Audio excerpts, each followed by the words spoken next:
അല്ല മച്ചന്മാരെ അപ്പനത്തെ വേറെ നല്ല നമ്മുടെ ചുണ്ടക്കത്തോരൻ എങ്ങനെയാണ് റെഡിയാക്കുന്നതെന്ന് നോക്കുകയാണ്. ഇതാണ് നമ്മുടെ ചുണ്ടക്കത്തോരൻ്റെ ചുണ്ടയ്ക്ക. നമുക്കിതൊക്കെ നല്ലപോലെ ഒന്ന് ക്ലീൻ ചെയ്തെടുത്തിട്ടുണ്ട്. ക്ലീൻ ചെയ്ത് കണ്ടോ, ഇതേപോലെ ഒന്ന് ആക്കിയെടുക്കണം. ആ തടിയൊക്കെ വെച്ച് നിങ്ങൾക്ക് വേണമെങ്കിൽ ആർട്ട് വർക്കൊക്കെ ചെയ്യാം. ഒരു പാത്രത്തിൽ വെള്ളം എടുക്കണം. വെള്ളം എടുത്ത ശേഷം ആ ചുണ്ടയ്ക്ക ക്ലീൻ ചെയ്ത ചുണ്ടയ്ക്ക എടുത്ത് വെള്ളത്തിൽ ഇടണം. നമ്മുടെ ഇടിക്കല്ലിലിട്ടൊന്ന് നല്ലൊരൊന്ന് ഇടിച്ചെടുക്കണം ഗൈസ്. നമ്മളിങ്ങനെ പുറക്കിയിടാണ്, കുറച്ചിടണം കേട്ടോ, കൂടുതലായി ചതയൂല. നമ്മളിങ്ങനെ ഇടിച്ച് ഈ ഒരു പരുവത്തിലാക്കി എടുക്കണം. ഇടിക്കുമ്പോൾ നമ്മൾ പ്രത്യേക ഒരു കാര്യം ശ്രദ്ധിക്കണം ഗൈസ്, അവിടെ ഫുള്ളാവും കണ്ടോ, ഇതിൻ്റെ വിത്ത് തെറിക്കും കെട്ടുന്നു. അതുകൊണ്ട് നമ്മൾ ന്യൂസ് പേപ്പറൊക്കെ വിരിച്ചിട്ടിട്ടാണ് ചെയ്തത്. എന്തായാലും അടുത്തിരിക്കുന്ന പാത്രങ്ങളെല്ലാം ആവും. കണ്ട ഗൈസ് തെറിക്കുന്നത് കണ്ട, പാത്രത്തിൽ ഫുള്ളായി. നമുക്കൊരു വെള്ളത്തിലിട്ടിട്ട് ഈ ചുണ്ടയ്ക്ക എടുത്ത് വെള്ളത്തിൽ വെച്ച് നല്ലപോലെ കഴുകിയതിന് ശേഷം ഒരു പാത്രത്തിൽ നല്ലപോലെ കുറേ പ്രാവശ്യം കഴുകണം കേട്ടോ. ആ വിത്ത് പോകുന്നത് വരെ നിങ്ങൾ കഴുകണം. ഒരു 4, 3, 2 മതി. അതിനുശേഷം ഒരു പാത്രത്തിലെടുത്ത് നമ്മൾ വാരിക്കണം. ഇതിന് കുഞ്ഞുള്ളിയാണ് ഏറ്റവും കൂടുതൽ നല്ലത്. നമുക്ക് വീട്ടിലൊക്കെ ഉള്ളതുപോലെ മതി, നല്ല ടേസ്റ്റാണ് കുഞ്ഞുള്ളി. നമ്മളിപ്പോൾ വലിയുള്ളിയും കുഞ്ഞുള്ളിയും എടുത്തിട്ടുണ്ട്. നമുക്കൊരു പാത്രം എടുത്ത് വെച്ച ശേഷം അതിൽ എണ്ണ ഒഴിക്കണം.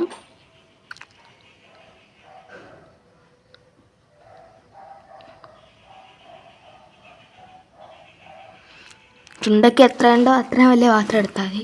നമ്മളതിൽ ചുണ്ടയ്ക്ക ഇച്ചിരി കൂടുതലും ഉണ്ട്, അതുകൊണ്ടാണ് നമ്മൾ ഇത്രയും ഇച്ചിരി വലിയ പാത്രം. അതങ്ങനെ എണ്ണ ഒഴിച്ചിട്ടുണ്ട് കേട്ടോ. നല്ലൊരു തിളക്കട്ട എണ്ണ. ചൂടായ ശേഷം നമുക്ക് കടുക് ഇട്ട് കൊടുക്കാം.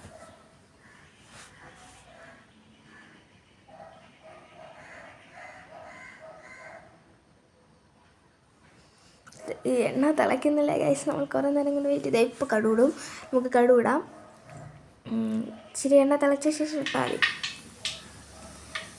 അതിനുശേഷം നല്ല കടുക് ഇങ്ങനെ കണ്ട പല സ്ഥലത്തായിട്ട് പറ്റുന്ന അതൊക്കെ പൊട്ടിത്തെറിക്കും. അതിൻ്റെ ഇടയിൽ കൂടെ നമ്മുടെ കരിവേപ്പില മച്ചാൻ എടുത്തിട്ട് ചുണ്ടയ്ക്ക മച്ചാൻ എടുത്തിട്ട് ചുണ്ടയ്ക്കേനെ എടുത്തിട്ട് അതിനകത്ത് ഉള്ളിയിട്ട് ഇട്ട ശേഷം നല്ലപോലെ ഒന്ന് ഇളച്ച് ഇളക്കിയെടുക്കണം. നമുക്ക് ഇതെങ്ങനെ അടിപൊളി ചുണ്ടയ്ക്ക ഇങ്ങനെ ഒന്ന് അടച്ച് വെക്കണം. നല്ല ഇളക്കി കൊടുത്തിട്ട് നല്ലപോലെ ഇളക്കണം. നമ്മൾ അവിടെ കിടന്ന് കളിക്കണം ചുണ്ടയ്ക്കൊക്കെ.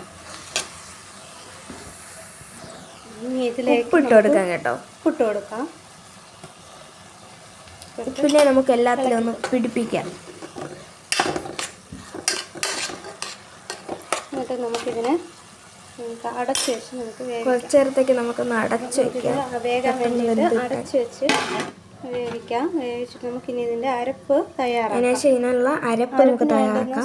മഞ്ഞൾപ്പൊടി, ഉള്ളി, വെളുത്തുള്ളി, പച്ചമുളക്, ചെറിയ മുളകാണ് അരക്കില്ല, വെളുത്തുള്ളി,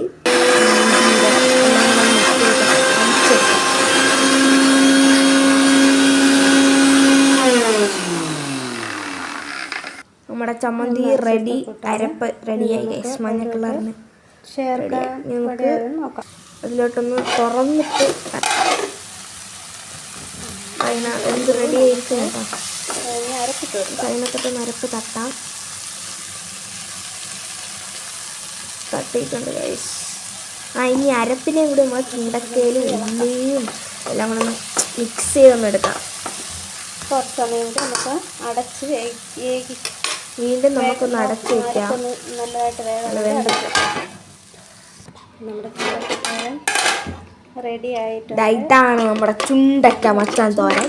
അപ്പം സീനല്ലേ, എന്ത് കിട്ടിയിട്ടുണ്ട് ഗൈസ്, സൂപ്പർ മണമൊക്കെ അടിപൊളി.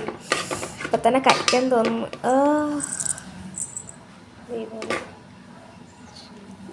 റെഡിയായി കിട്ടിയിട്ടുണ്ട് ഗൈസ്. ഈ വീഡിയോ ഇഷ്ടപ്പെട്ടെങ്കിൽ ലൈക്ക്, ഷെയർ, കമൻറ്റ്, സബ്സ്ക്രൈബ് ചെയ്യണേ മറക്കല്ലേ. Bye bye, see U.